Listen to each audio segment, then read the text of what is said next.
Chapter 16, Part 3, Allowance for Deferred Tax Asset and Loss Carryback, although we can't do that anymore, we're going to go over it, and carry forward.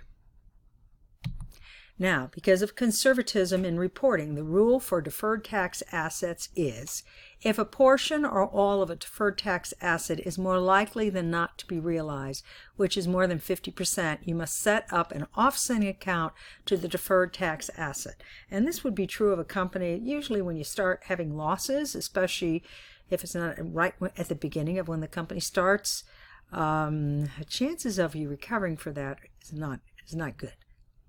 So we set up a account called Valuation Allowance Deferred Tax Asset, and it's a contra account. So let's take a look at an example.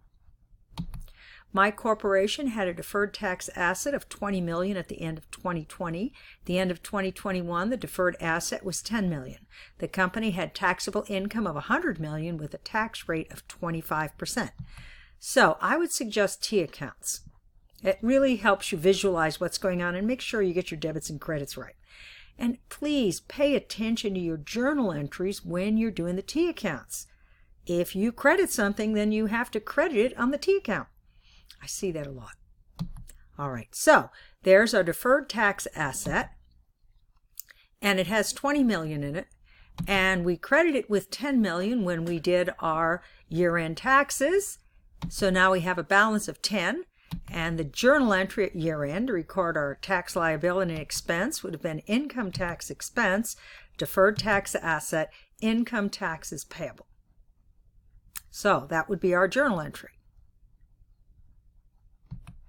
So that was credited to the account there. Now, what happens if we're assumed that at year-end, only 50% of the balance in the deferred tax asset account is going to be realized, and we don't have a current balance in the allowance account?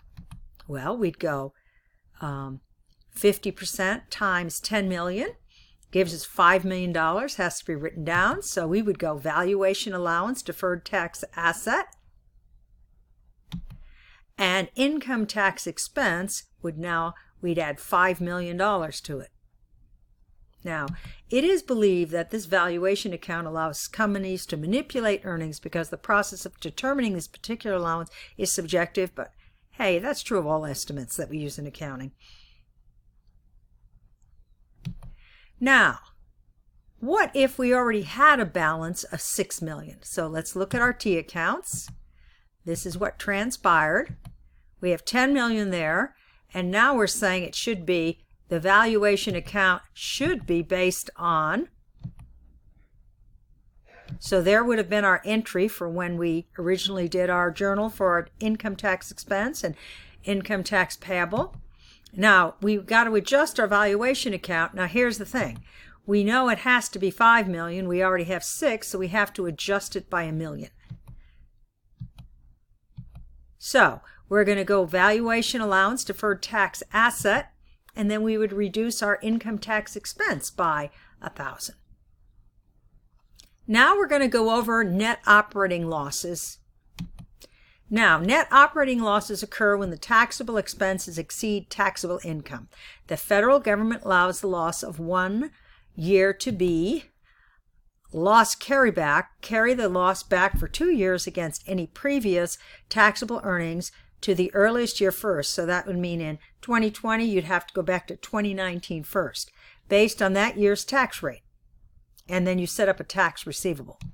Now, unfortunately, under the new tax law of 2018, the loss carryback provision has been eliminated, and loss carryback forward is limited to 80% per year indefinitely. So we can go forward, but it's only 80%. Loss carryback. It used to be you could only go forward 20 years. And a lot of times what would happen is people would see corporations with these huge deferred tax balances, and they would buy the companies even though they were losing money so that they could use it. But they've set up restrictions against that now. So let's take a look at an example. Now, Spam Inc. reported a net operating loss of $200 million in 2021 for both financial reporting purposes and tax purposes. Assume the carryback provision is used for this business. And I guess they did allow the carryback for some businesses. The current tax rate is 25%. So what that would mean is we would have to first go back to 2020 and then go to 2019. We can only go back 2 years. So here's what we would do. We would determine the amount that will be a receivable. So it would be 2021 loss of $200,000, and we take our 2019 profit that we had times 25%, and that would tell, and we'd have our 2020 at 30%, and that would tell us that we are going to have a carry forward of 2250. We're going to have a receivable for 30, and now we can do our journal entry. So first we're going to do our receivable is 30, because that's the amount of taxes we paid in previous years, 2019 and 2020, and we now can get a refund from the government. We have a deferred tax asset, which is the balance that we would use as a carry forward of $90 million, and that's 22.5. And then we would book income tax expense of 52.5. A credit, it would reduce our income tax expense. So let's take a look at the income statement. So what we would do is we have loss from operations, income tax benefits, and now we would report a net loss after tax of $144,500. Now, what happens if in 2022 we had net income of $100,000 and the tax rate was 25%? So, deferred tax asset would be $90,000 times 25. Loss carry forward of $90,000, that was from our last slide from 2021. We'd have income taxes payable, which would be our $100,000 minus the 90 times 25%. Now remember, this is under the old tax law. And income tax expense would be $25,000, which is always a plug.